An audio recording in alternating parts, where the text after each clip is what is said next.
by Mr. Miklos Gaspar, Director of UNIC Indonesia.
Announce-nya Day, tabrak. Cuk, si Dayu mau ngasih tahu lagi untuk media. Ngasih tahu untuk media, soalnya di area preskon masih sepi media. Oh gitu. Oh ya udah, nggak usah kan. Soalnya udah mulai.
Yeah. Good afternoon. Please take your seats so we can start. So welcome and thank you for coming to the press conference by the United Nations. The UN takes the issue of water and sanitation very seriously. You can actually see that from the lineup we have here. We could not all fit on the stage. There are 10 UN agencies that are represented at the forum, and you'll be able to see 7 of them here and ask them questions. We will have 3 statements to start with. First, by Ms. Armida Alisjahbana, Executive Secretary of the Economic and Social Commission for the Asia and Pacific, ESCAP. Then Ms. Celeste Saulo, Secretary General of the World Meteorological Organization. And then Xing, Deputy Director General of UNESCO. We also have next to the stage Lydia Brito, who is the Assistant Secretary General of UNESCO. Mary Matthews, different order, sorry. Cecilia Sharp, who is the Director of Water, Sanitation, Hygiene, Climate, Energy, Environment, and Disaster Risk Reduction at UNICEF. And Mary Matthews, Lead of the Water Program at UNDP. We will also have joining, as soon as their other engagement finishes, Li Fengli, Director of the Land and Water Division at FAO, which just won the World Water Prize yesterday, and Susan Gardner, Director of the Ecosystem Division at UNEP. But before that, I'd like to hand over to Ibu Armida, who is Undersecretary General and the Executive Secretary of ESCAP, a position she's held since 2018. She was the Minister of National Development Planning of our host country, Indonesia, from 2009 to 2014, and she's a professor of economics. So, silakan, Ibu, the floor is yours. Thank you very much, Miklos. Terima kasih. A very good afternoon to media colleagues. Selamat sore, and I understand that many colleagues from Indonesian media, yeah, so maybe later on you may as well, if you would like to post question in Indonesian language, very much welcome. So let me start, yeah, and we have also colleagues here, Celeste and Xing that will also provide, yeah, further highlights. So I would like to share some initial remarks on the occasion of the 10th World Water Forum. I will start by highlighting some of the main aspects of the challenges that confront us. As we know, water is key to achieving SDG 6. So SDG 6, but of course this is very much interlinked to almost all SDGs, especially goals 1 and goal 2 on poverty and hunger. However, 2.2 billion people lack access to safe drinking water, and half of the global population does not have access to safe sanitation. UNICEF informs that 700 children under 5 die every day due to a lack of appropriate wash services. Wash access is a major focus of the UN system's effort. As an example, between 2020 and 2024, UNICEF provided over 23 million people with climate-resilient water services and over 17 million people with climate-resilient sanitation services. However, meeting the demand for water for wash services and for other uses, including agriculture and industry, is becoming more challenging. So that's the issue of competing water use. 1 in 10 people live in countries with high or critical water stress. The latest World Water Report under the theme of Water for Peace and Prosperity points out that due to climate change, seasonal water scarcity is projected to increase even where it is now abundant. For example, in Central Africa, East Asia, and parts of South America. Water will become even scarcer where supplies are already short. At the same time, the UN's tracking of SDG progress shows that some 40 of monitored water bodies have poor water quality. Combined with a projected increase in floods, water-related risk for economic sectors, cities, rural areas, and communities are multiplying, and the cost will be high. I also would like to highlight just 2 ways to help ensure that seasonal water scarcity drought and water-related disasters do not become rolling crises. Yes? So therefore, how to prevent scarcity to become crisis. The first is cooperation on shared water resources. Enhanced collaborative efforts between countries, regions, sectors, and stakeholders are needed. In addition to monitoring new resources and promoting innovation, collaboration can help close financing gaps. Public-private partnerships on water efficiency as championed, for example, by UNIDO, can help. Collaborative actions that bring mitigation, adaptation, and disaster risk reduction agendas may also help narrow financing gap. The unmet adaptation financing needs alone are estimated, for example, for our region, Asia Pacific, we estimated at ESCAP at about 145 billion US dollar annually on average. Scientific assessment is another important focus for cooperation. This is the second focus. For example, again, next month, we look forward to the launch of the WMO-led Third Pole Climate Forum, so SG is here, SGWMO, which will galvanize the best scientists and most competent development actors in the world on glacier melt. Second, investment in data system for early warnings are essential. Better data for effective early warning systems can decrease disaster losses by up to 60%. Following, of course, the guidance from our member state in Asia Pacific, member state meaning government in Asia Pacific, UN system is coming together to deliver the multi-hazard early warning system. So many of the UN agencies, UNDRR, WMO, ITU, ourselves ESCAP, as well as IFRC are working together on this, the development and setup of early warning for all, while UNICEF is mapping groundwater reserves as input to preparedness and adaptation planning. Media colleagues, friends, the first UN conference on water in over 50 years was convened in New York in 2023, last year, after 50 years, marking a pivotal moment in sustainable development discourse and especially a dedicated focus on water. This unprecedented gathering of UN member states and stakeholders signaled the beginning of a new narrative in addressing water-related challenges.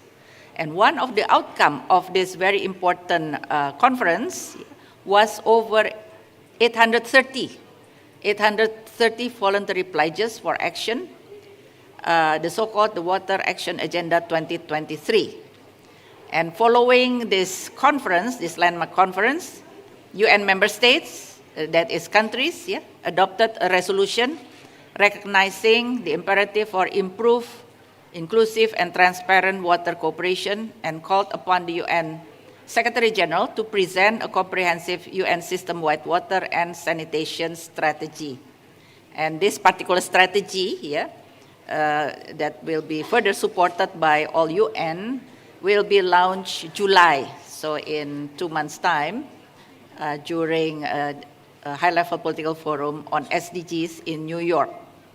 So this will be developed through a collaborative effort, again, UN system-wide and dedicated to water and sanitation. And again, maybe I just would like to, again, recognize, but DDG of FAO is here. He would, I'm sure, would be very pleased also to reiterate again and would like to, on behalf of UN, would extend our appreciation and thanks to the jury committee of the King Hassan II for, again, the award to FAO, the King Hassan II Great World Water Prize for the recognition of FAO's contribution to water security. So again, on behalf of the UN system, I would like to express, first of all, once again, the appreciation to the leadership as well as the hospitality of the government of Indonesia in hosting this very important and successful forum, and also to thank colleagues from the media, friends from the media who have taken the time to join us in this session. Thank you very much.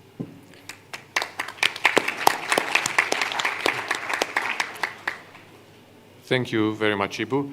Next, I'd like to call on Ms. Celeste Saulo, the Secretary General of the World Meteorological Organization, to give her remarks.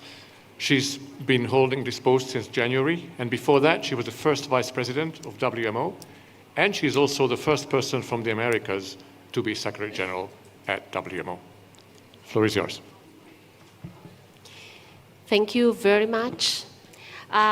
Good afternoon, ladies and gentlemen, dear colleagues from the press. It is an honor for me to be here, and I would like to start acknowledging the government of Indonesia for this wonderful organization and this warm welcome to all of us.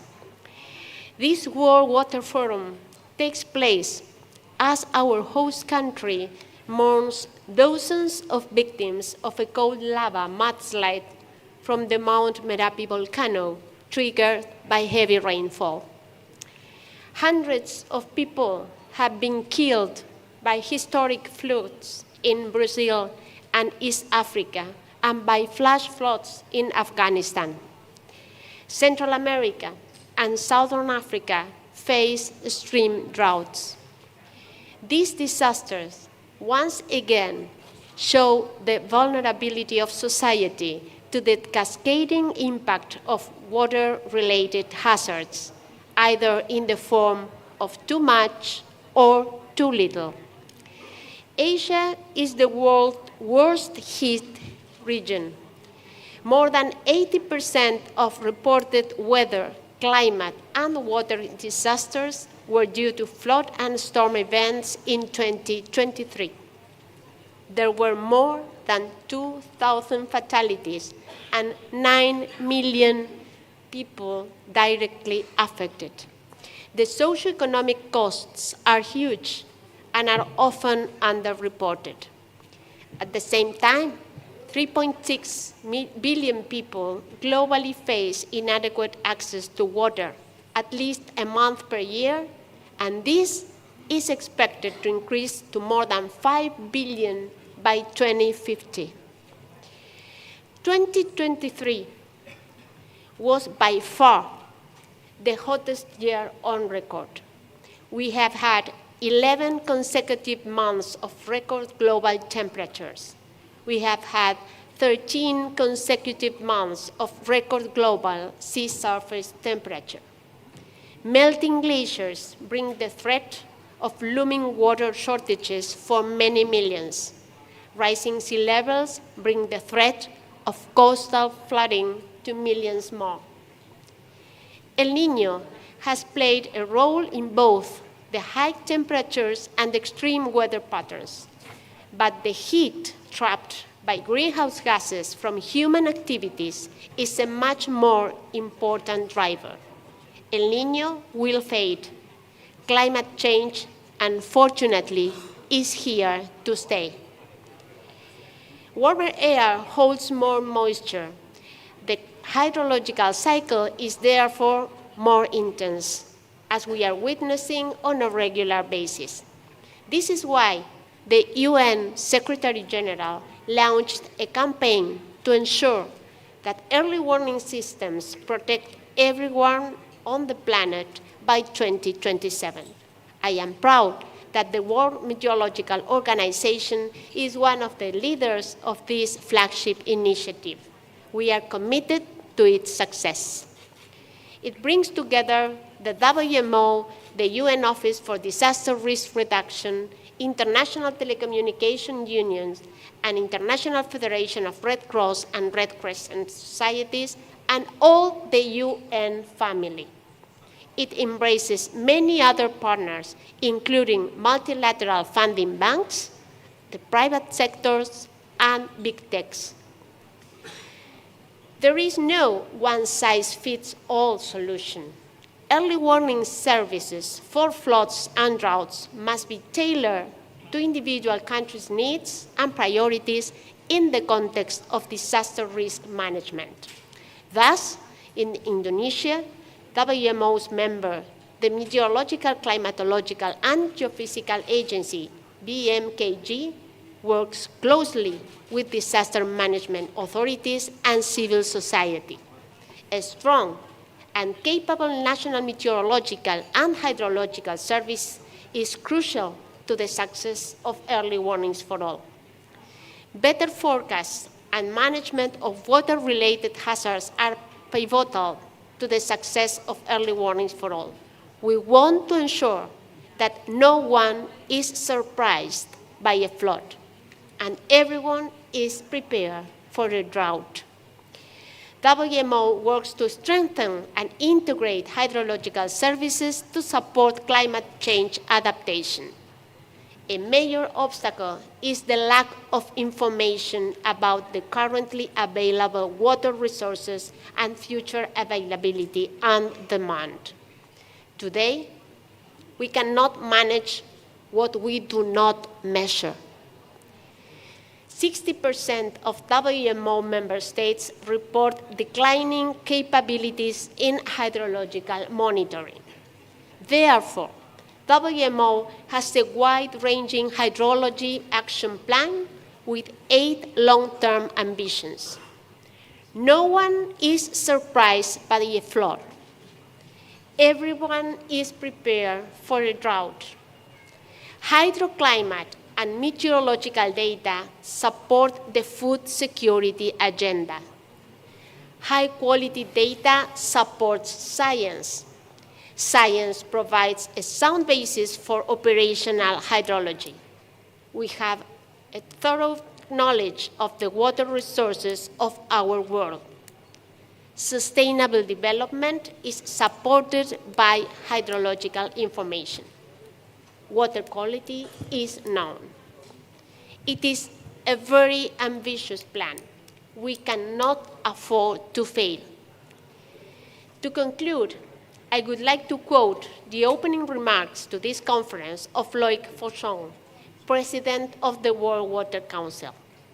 We have to convince and persuade people that water needs even more innovation, finance, and governance. We have to fight peacefully, fight for the peace of water, for its security, for prosperity. Let's us accelerate. The situation is urgent, and we are here in Bali to shout out, because we are world water warriors. Thank you very much.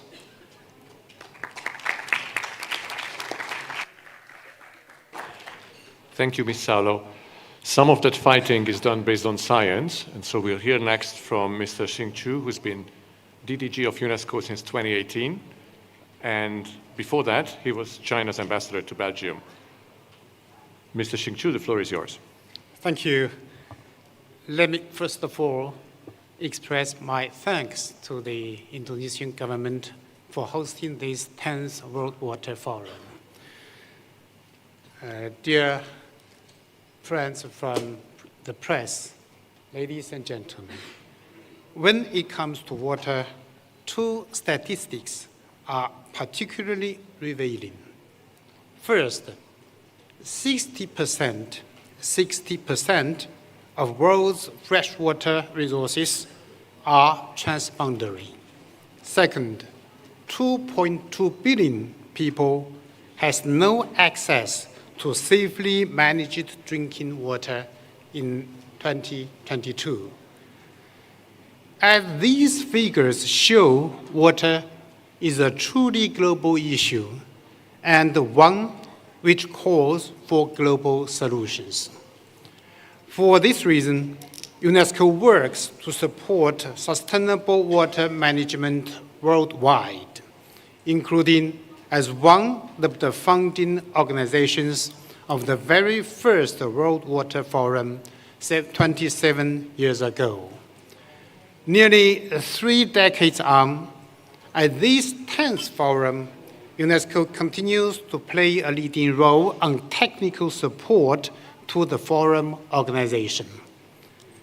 We have 3 priorities in the field of promoting a better global water governance. So priority number one, enhancing knowledge. This is especially true in the fields of knowledge and innovation, one of the forum's central themes. We cannot manage what we cannot measure, and at UNESCO, the UN primary scientific organization, we have a wealth of experience in gathering data and sharing it with the international community. Already, our water information network system serves as an open database of global and local water information. UNESCO is also uniquely positioned to mobilize experts and citizen scientists alike. For example, we are harnessing citizen science through our pioneering climate risk-informed decision analysis methodology, a participatory initiative which seeks to quickly identify climate vulnerabilities in water-stressed areas, notably in Africa. In addition, UNESCO champions sustainable solutions based on indigenous knowledge and practices. This includes over 51 demonstration sites in 32 countries where water professionals can learn about nature-based solutions like the Subak water terrace technique here in Indonesia, or the Putrajaya wetland filtration system in Malaysia. Priority number two, changing mindsets. Our second priority is using knowledge to bring about a change in mindset about water at every level of society. In line with UNESCO's global mandate on education, we are actively advocating for more climate and environmental education in school curriculum.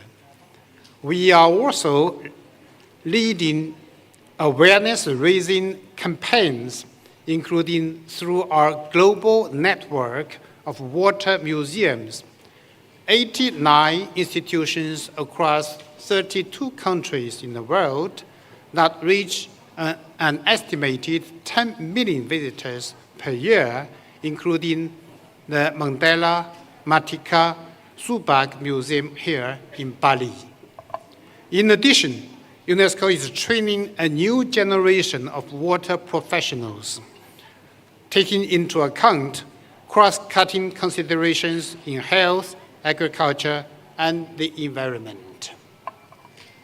Each year, UNESCO trains around 20,000 people through its UNESCO Water Family, a global network that includes research centers and university chairs. And we are mobilizing governments to prioritize water solutions, for example, to fight leaks. Today, it is estimated that from 5% to 50% of water never reaches its destination due to leaky pipes and faulty systems. There is an urgent need to resolve these inefficiencies by harnessing technological, like the Internet of Things, to identify and fix leaks at every stage of the water supply. Priority number three, increase the cooperation on shared water resources. Since everyone on the planet will be affected in one way or another by water challenges and scarcity, UNESCO's third priority is facilitating international cooperation on water. Water can be a vector for peace, as underlined in the latest World Water Development Report published by UNESCO on behalf of UN Water in March 2024 on World Water Day. And because the first step towards water cooperation is often pinpointing shared groundwater resources, UNESCO has helped to identify transboundary systems across 153 countries, including 468 aquifers and 286 rivers and lakes. UNESCO also has vast experience in helping countries better manage shared water resources. UNESCO's decade-long groundwater resources governance in transboundary aquifers project has provided expertise on the management of transboundary aquifers across 3 continents, notably in the Mekong River region, to use collaborative groundwater management to improve climate change resilience, and in the Senegal River Basin to generate electricity at a lower cost and from clean resources. So I touched upon the major aspects of UNESCO's work in promoting world water management. Thank you.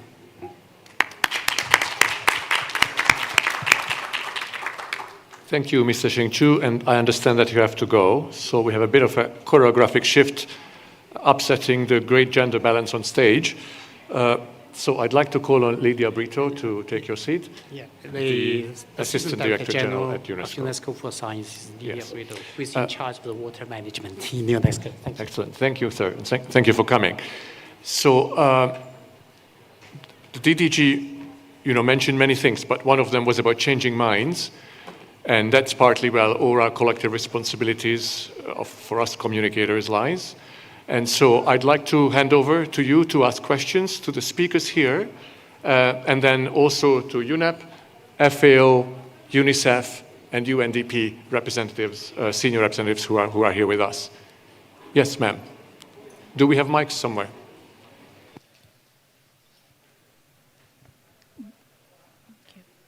Good afternoon. I am Tresa Belutasoid. I'm a freelance writer. I'm not sure who's going to answer these questions. I leave it to all of you, the panelists. But I really like what Ibu Alisjahbana said, that you actually link UN SDG number 6, clean water and sanitation, to number 1, no poverty and 0 hunger. My purpose is try to contribute to UN SDG number 4, which is quality education, and 5, gender equality. I can recite the whole 17. I even know that we're initiating number 18. So I like that. I like to see that you guys are actually trying to teach us the understanding that all UN SDG forces are linked to one another. My questions are, I have 5, just 2. 1, how does the UN actually oversees how each UN SDG forces interlink and supports one and another? The second part, how do you think policymakers can actually be more familiar with the UN SDG and adapt them into all the decisions that they're making? So, well, even if you think they are familiar with it enough, you can share your insight on it. So that's all. Thank you. Thank you. Ibu, you want to take these questions on the SDGs? Maybe connect first, Yeah. Connect first. Okay. All right. Yes, please. Yang mana, Mbak? Oh, yang ibu. Diri nih.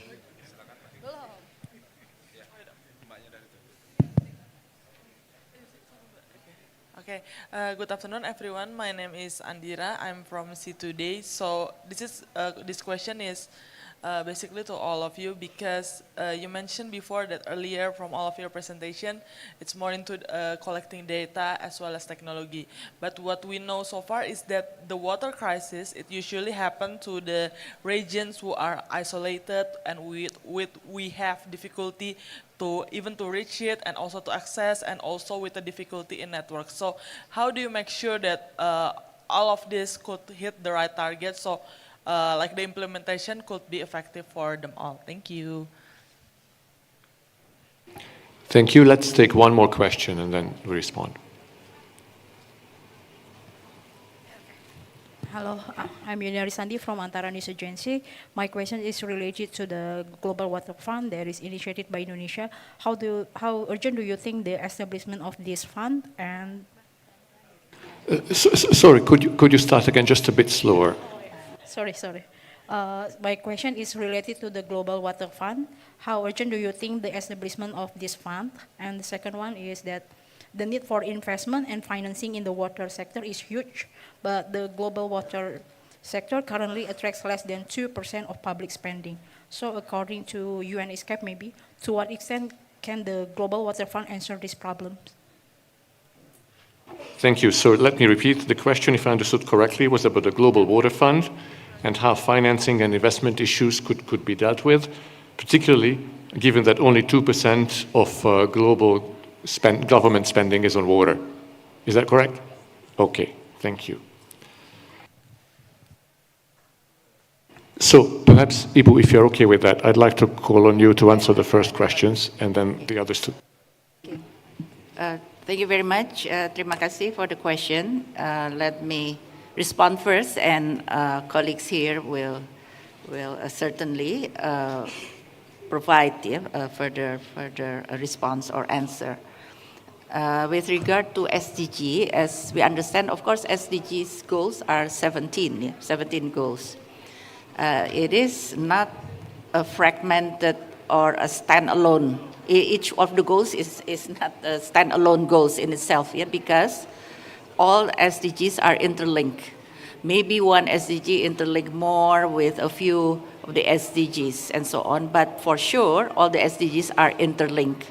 So therefore, from the beginning, from the concept, from how we introduce, how we approach, including all the UN system support to our member state, our work with stakeholders, we take this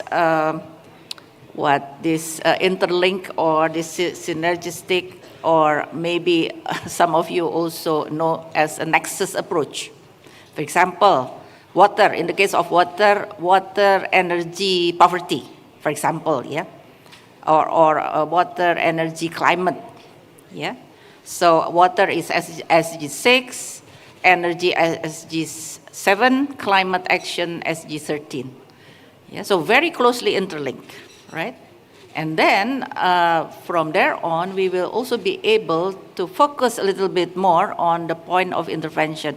Because again, bearing in mind that resources are scarce, whether funding or other resources are scarce, so a targeted approach, I think would work much more effectively.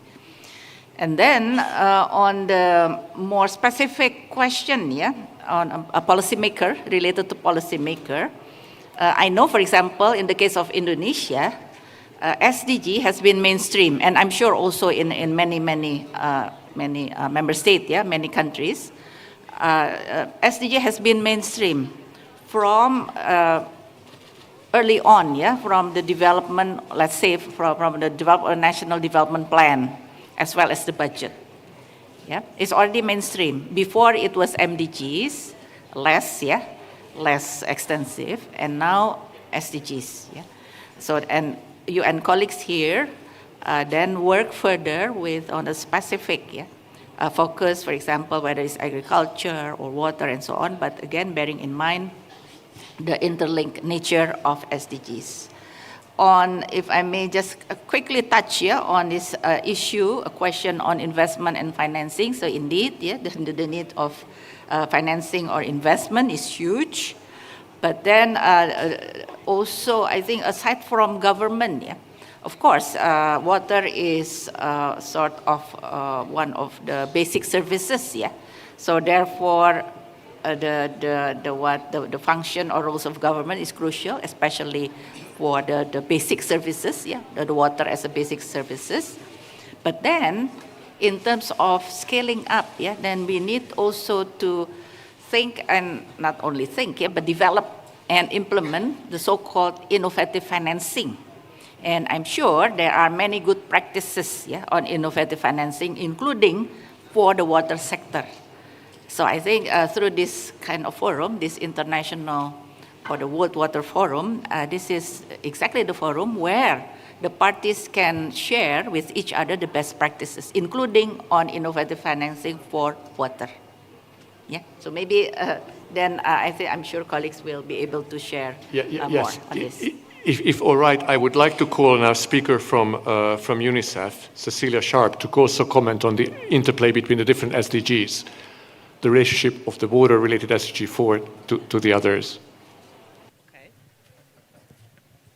Thank you, and thank you for the question. So, I'm first of all, thank you for really making this point that all the SDGs are completely interlinked, and I think with the way the world is developing at the moment, we see more and more of interconnectedness between the goals and the targets. And then, of course, when it comes to WASH, which I represent when I'm here, of course, having access to water and sanitation and hygiene for schools, for instance, is extremely critical to ensure that young girls and boys does not spend much time on collecting water. So having access to water makes them more prominent to go to school. Obviously, having access to water and sanitation, but also hygiene facilities in schools help girls to stay in school and focus on learning instead of maybe staying at home. When they are coming into their puberty, extremely important with menstrual hygiene management and educating young girls in that sense. That's the education, and of course the links to health is also extremely critical. All outcomes having access to water and sanitation is measured against health targets. So obviously what we are looking for is decreasing under 5 mortality, for instance, in children, and also overall people impacted of infectious disease, diarrheal disease, etc. And at the moment, I think this is a space which is also getting more attraction because of climate impacting the rise of infectious disease in countries. We see more than 30 countries now who have cholera epidemics and reporting cases of cholera death even. And this is a situation where we shouldn't be in. People should have access to safe water and sanitation, which is a solution to have sustainable access, I must say, to safe water and sanitation, to be able to fight cholera in countries, for instance. So I think maybe that is a piece of what I wanted to add. So. No, that's excellent. Thank you. Yeah, Thank you. short. I'd like to turn to Ms. Saulo and Ms. Brito for the question on collecting data from isolated regions. Okay, thank you very much for all the questions. Maybe I would like to comment on the package of the questions because I think that they are also very linked between them. And starting from the idea of that we should all avoid fragmentation.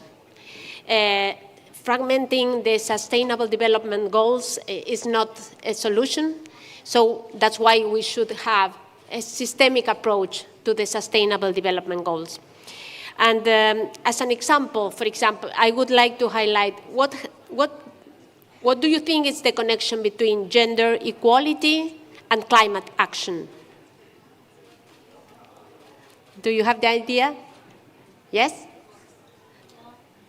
Once girls more have options to go to school or they stop going to school by a certain age or puberty, as you example, that means we give us power to give birth to a better generation who understands about climate change.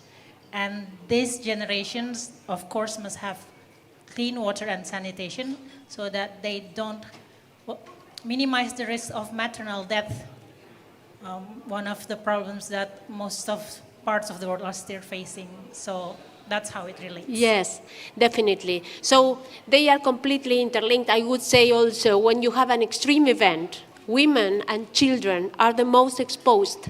However, most of the measures that we take are not targeted towards women or children. They are targeted towards the majority of the population. So we should address all the sustainable goals in a systemic way. So that's one issue.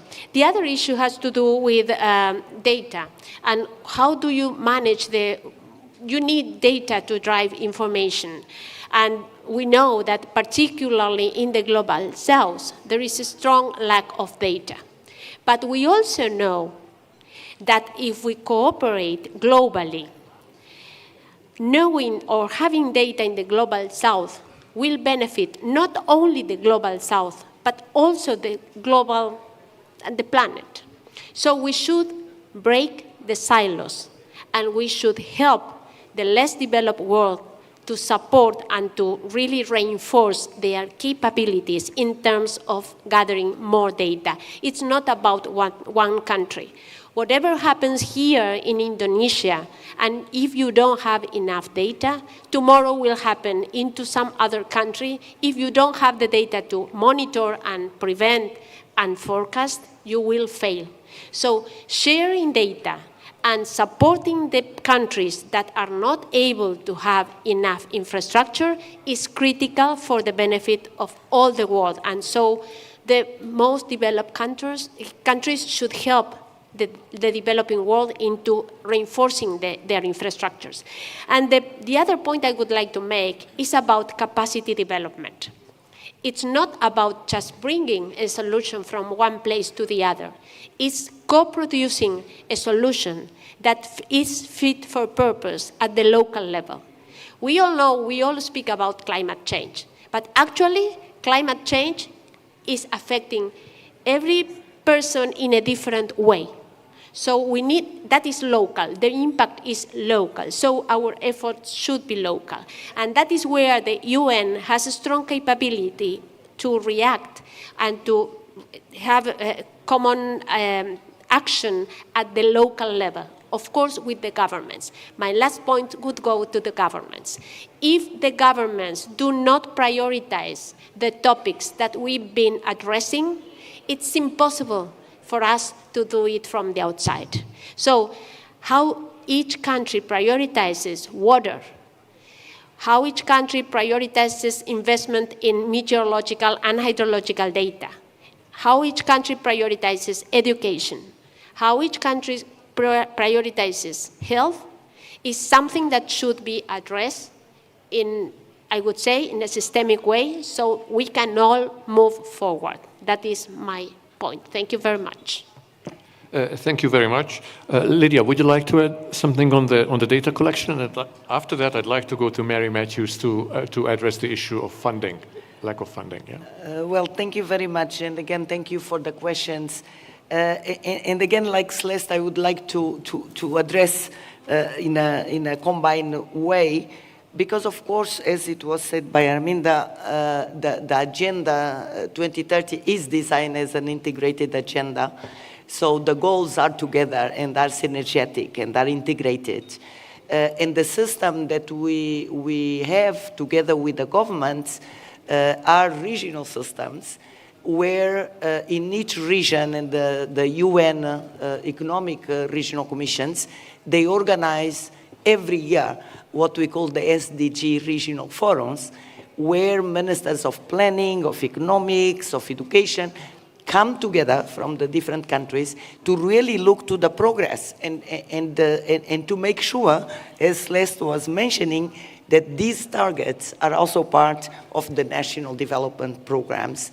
And at the national level, the UN country team also work with the national governments to make sure that our cooperation framework that is related to sustainable development also addresses the goals that are part of the Agenda 2030. So we do have systems in the UN to work closely with governments and to make sure the integration, but also the promotion of these important goals. In terms of collecting data, and again, Celeste mentioned that we need to support each other to create cooperation. One of there are two things that UNESCO is doing. One is really the network of scientists and Category 2 centers and UNESCO shares that are constantly researching, investigating, collecting data that allows at the local, national, regional, and global level to have a better picture to understand what is happening. And that's not only on climate, but it's also biodiversity loss, quality of water, quantity of water, and of course very much related to vulnerability to disasters. And the second point that I want to make is the open science UNESCO recommendation, because there is a lot of satellite data that is collected by different countries, different agencies that cover the world. But they are not accessible to countries that don't have those facilities. So promoting open data, data sharing, capacity building to interpret this data will indeed create the capacity, even in remote areas, to allow these communities and the local governments there to be more prepared to manage disasters. And therefore, that's why our approach, when we deal with early warning systems, we work not only with the national governments, but also with local communities from a perspective of capacity building, but also involving them in the monitoring of changes and making sure that the solutions are local solutions, nature-based solutions, but local solutions. And finally, allow me to address the funding issue. Because sometimes we talk about billions and billions and billions, and of course when you see billions, you said they are not there. It was mentioned already. But we are also looking to affordable solutions. And that, I think, is why it's important to take the point that Celeste made, that the impact is local. So solutions should also be developed locally, and they don't need to have tremendous investment in infrastructure. Our eco-hydrology program that our Deputy Director General mentioned, we are looking to nature-based solutions that are affordable and that can be also managed by these communities themselves. So I think there is also the role of science and technology to really come with sustainable solutions and to create the capacity in the communities to really understand. And that means creating a culture of science and a culture of integrating scientific knowledge in decision making, not only at national, but also at global level. So I will stop here because I think we are finalizing the time. Thank you. Thank you, Lydia. So we've heard about needs-based solutions, the importance of local and science-based policy making. Over to Mary Matthews from UNDP for a brief answer on the financing, please. On the financing, thank you so much, and thank you to the government of Indonesia and our partners as well. One of the things when it comes to financing is water is incredibly underfunded as infrastructure, and yet the need is tremendous. If women in rural communities who have to carry water, 80% of households that don't have water, the time spent carrying water falls to women, which means if we could get that water through the last mile, we could empower 640 million women to be active and engaged and involved. Now, the trick here is, how do we do that? And we've got to do this through financing. And the financing isn't just a matter of coming up with a little bit of money here. The World Bank released a report several weeks ago about how much money is needed. It is in the hundreds of billions of dollars to fill that financing gap. Why don't we do that? Because we don't value water. Everybody assumes there's plenty of water and that the water will get there and we can keep going. But the problem we have is that that's not the case. And we use water at amazing rates, but there's not the political will yet, and there will be, I believe, to address water because water is such a critical resource. We look at energy transformation, and we've done amazing work with energy transformation. People lived for thousands and thousands of years without alternative energy or without energy. No person on this planet who's ever lived has ever lived without water. And what we need to do as experts, as advocates, as journalists, as UN organizations is we need to work together to help bring that to the fore with the data, with the capacity development, with the information about climate change, and we need to raise that profile. We need to help our governments who have asked us for help. We need to help them find the financing to do this through funds, through loans, through grants. However we can do that, we need to help that happen, and then we need to help with the capacity, and we need to do this urgently. The Global Commission for the Economics of Water has shown we have broken the global water cycle. The College of Actuarials in the UK are doing some amazing work and showing that right now we've got, and we know 80% of climate change impacts are water related. Right now, when apprising the impacts of water related, if we go up 5 degrees Celsius, according to the estimates that are currently being used, we'll see a 20% change in GDP for 5 degrees. That is ridiculous. If we go more than 2.3 degrees, we're going to see catastrophe globally, and in large part because of water. So we urgently have to bring this to the fore. We have to get the public sector, the private sector, and of course all the UN organizations and all the other NGOs, journalists, children, working together. We have to do this. We do not have time to compete over funding or to compete between ourselves. This is why the UN Water System-Wide Strategy on Water and Sanitation is so critical. And this is also why, honestly, it's absolutely imperative that the work we do together, we do with the greater good. And honestly, we do it not for ourselves, and even not for our children, but for our grandchildren and their grandchildren, so that they will inherit a planet that has value, that is healthy, and that is survivable. And if we don't change the way we do this, we won't be able to do that. Thank you. Back to you. Thank you very much, Mary. So the importance of collaboration and last mile were among the things you mentioned. And collaboration is an area where FAO works in. So I'd like to call on Li Feng Li, Director of Land and Water Division at FAO, to really briefly tell us a bit about the interplay between agriculture and water. And then we go to our final speaker, Director of Ecosystems Division at UNEP, Susan Gardner, to wrap it up, because in 5 minutes we have to stop. Okay, thank you very much. Agriculture and water, I think it's obvious, because food is water and water is food. And from agriculture perspective, it's very clear that we cannot achieve food security without look at water, without achieving water security. So that's why FAO has been advocate that let's work together to bring the water sector, agriculture sector together to advance joint solutions or integrated solutions.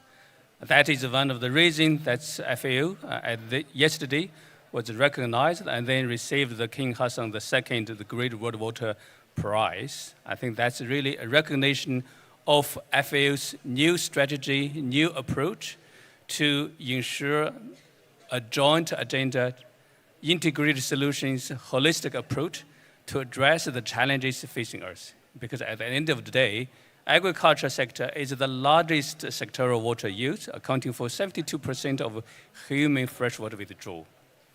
We talk about climate change, that's going to affect us. But from agriculture perspective, 70–80% of the economic damage caused by climate change, caused by the flood, caused by the drought, is happening in the agriculture sector. If we look into the future by 2050, and we need to produce at least 50% of the more food and other agricultural product to meet the growing demand compared to the production level of 2012.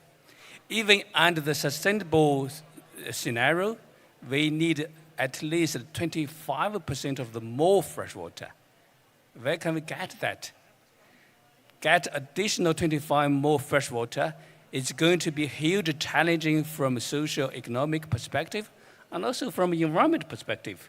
Because we keep seeing many rivers could not reach to the sea. We see many wetlands got dried up. We see many lakes got shrunk. So we have to come out with new solutions. And one of the new solutions that we're promoting is really the National Water Roadmap, really look at how the water resources could be really used and managed to deliver all the SDGs. That's linked up to the question about the connectedness of all the SDGs. And water is the fundamental natural resources that's connected with all the SDGs. With that in mind, we launched the National Water Roadmap initiative yesterday, try to encourage but also supporting all the countries come out with their shared national water vision, a shared investment plan into the water sector to really to boost the needed infrastructures, capacities, data and information, and the governance to really to make sure that precious resources will be used equitably and sustainably to achieve all the SDGs. Thank you very much. Thank you, Li Feng. And for the last word, and to make sure that we leave on an upbeat note, please talk about solutions, Susan. Well, just listening to the ministerial statements this morning, I think there's a lot of solutions that are well understood, and I feel optimistic that we're headed in the right direction, in part by the questions that are coming out in this conversation today that support as well the main points that have been raised throughout the various ministerial statements about the need to reduce the fragmentation, about the need to focus on solutions, and about the fact that it's urgent. We have a number of solutions at our hands where we can ensure that our development pathways today ensure the quality of life and the prosperity and the security of our populations today without jeopardizing that of future generations. We're seeing that through examples where restoration has been part of the process that allows us to heal, to create hope for the next generation that the damage that's been done can be repaired. And I think we have a lot of hope and reason for optimism when we look at the youth delegations that are here from across the globe attending this conference now. They're inspired, they're dedicated, they're informed, and they are an enormous source of understanding and information that we can really draw on. Thank you. Thanks a lot. With that, we've concluded our press conference. I'd like to say one more thing. Those of you interested in water issues, among the media, as Ibu Armida mentioned, the UN has its own sort of system and new strategy for water and sanitation that's going to be launched in July. Those of you not yet on the mailing list for this and are interested, please talk to either Siska or me and we'll make sure you'll be added. Last thing, we've been asked to gather for a quick family photo right here. After which, or before that, I'd like to show you about a new report by UNESCO and UN Water on water for prosperity and peace, also available in Bahasa Indonesia. Please look at the UNESCO website for details. Thank you. Let's go down.